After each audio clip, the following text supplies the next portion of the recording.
Let me take it up from there, because if we go by what the Agri Minister has said concerning sabotage, well, you can also put that on the headline, corruption. And that is one point loads of Nigerians and even non-Nigerians would want this government to address. How has the fight against corruption been for this government to the extent that it can be a selling point in the coming elections? Well, first I hear you loud and clear. And most Nigerians are in fact annoyed about the perception of corruption. And I understand that. But let's look at the reality. How do you fight corruption? You fight corruption by instituting processes, systems, and technology. You do so in a proactive way to ensure that you close the loopholes of corruption as much as possible. This administration is doing that. Corruption is a worldwide phenomenon. The question is the impunity of it. And that's what Nigerians are very concerned about. But is it all in the hands of the executive, for example? What about the legislature? They have responsibility, oversight responsibilities as well, to fight corruption. The judiciary also has a responsibility to prosecute.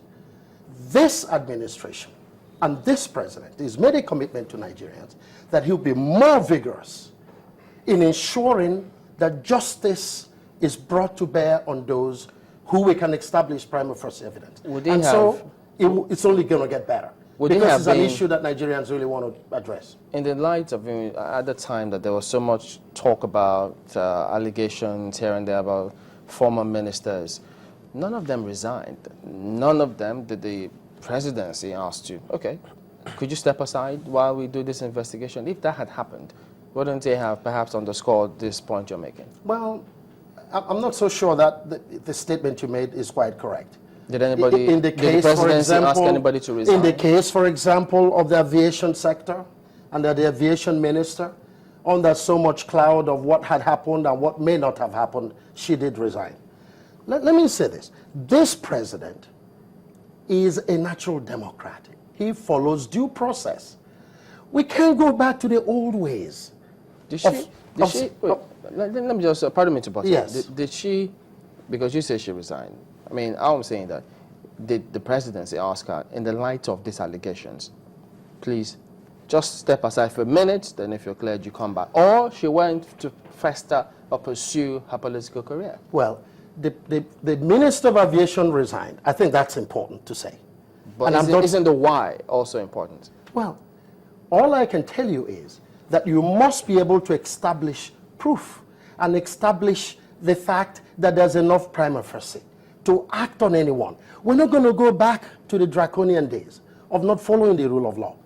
As the candidate of the major opposition party has a track record of doing.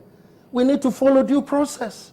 Why would you want, for example, just on the face of an allegation, sack, imprison, dismiss?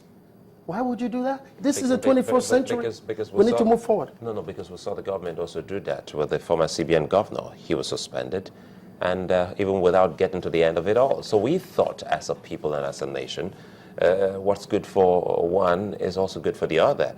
So she resigned, and people wanted so many other people that have been fingered to also resign or be suspended or asked to leave. That is why this will also make another talking point.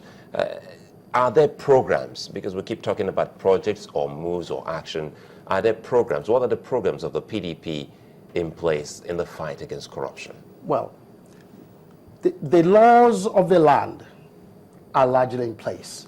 The issue really is enforcement. What this government is going to do even more intensely when this president wins his re-election bid is to address the issue of corruption even more aggressively, but fundamentally continuing to deploy processes, systems, and technology, and encouraging the legislative arm of government to be more effective in its oversight functions. Look at a lot of the corruption cases supposedly out there in terms of allegations. This legislator has that responsibility. Set up the committees, check, double check, investigate. That's part of the process. The judiciary as well must be more active in taking on corruption cases and right through the end and ensuring that justice is done. So it's not only a matter for just Mr. President and the executive, but what this president has not been tempted to do is to act without enough evidence, act outside due process, act outside the rule of law. And that's important for the 21st century. We're not going to go back to the old ways. But I mean, you have lived in America and you know how it's done. Once it's a mention, you take a bow. We haven't been seeing that in the country here. Well, if it's mentioned and you take a bow, then we're not going to have anybody at work, are we? We're not going to have anybody working. I can just make an allegation against you. And this company says, well, sorry, take a bow. Then we're not going to have this show. Let's have some evidence. Let's all have some prima facie. There must be a process so we can indeed be effective in the fight against corruption that we all want to see pursued more aggressively.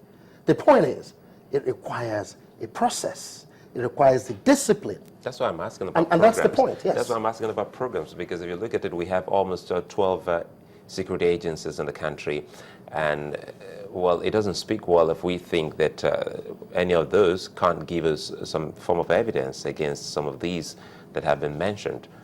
Can't we really drive a process to a logical conclusion that will make people, especially the ordinary Nigerians, say, oh, we're working after all? I hear you. And that is important. It's a major issue for Nigerians because our people, Nigerians, are fed up with a high level of corruption. I think that's a given now. And this president understands that. And he's made that commitment that he'll be more vigorous in fighting corruption. But we must do it in accordance with the law. We must follow a process so we don't have innocent people victimized, so we don't build prison yards all over Nigeria, as opposed to building schools and hospitals and more roads. But we still need prisons, don't we? Oh yeah, but not at the rate. I mean, you heard the other day, this is really getting very interesting.